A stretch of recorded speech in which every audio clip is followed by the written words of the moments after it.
and the righteousness. Ang pagkamatarong diha ni Kristo, Lord Jesus. Ang imong pagkamatarong mapadayag. Ano yung panimalay, Lord Jesus?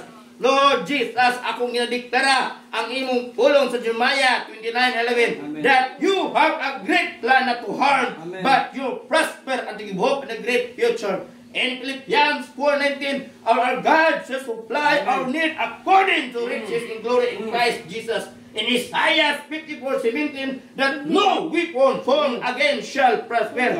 If the enemy shall rise up to against, they will stumble and fall in the mighty name of Jesus. Sickness and disease will never come in.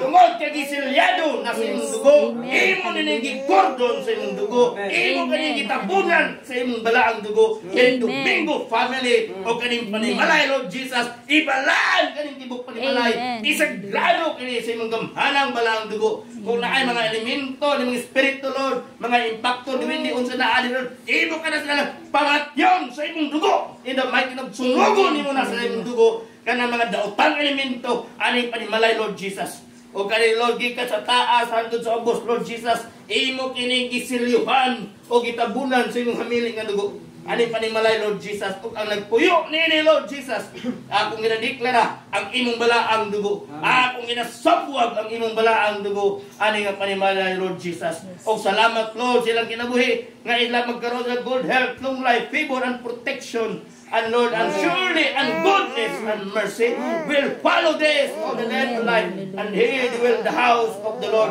forever. I declare sa imong pulong, Lord, in the mighty name of Jesus. Akong ginadeklara ang imong pulong aning panimalay, Lord Jesus, nga imong pulong maghari aning panimalay, Lord Jesus, o ang imong balaang presensya. At salamat sa ilang kinabuhi, Lord, sa Domingo family. They will receive portion and multiplication. Kung sa ilang gitanom in Galatians, kung nagtanom sila ron sa pagkamatarong, nagtanom sila sa accommodation, o sa ilang gitanom, muani sa ni in 7,000 multiply, Lord Jesus, and 7 times and 100 times, Lord, in the might of Jesus. So, salamat sa inyong hamiling na dugo. In Jesus' mighty name, I declare in your name. In Jesus' mighty name. Amen. Amen.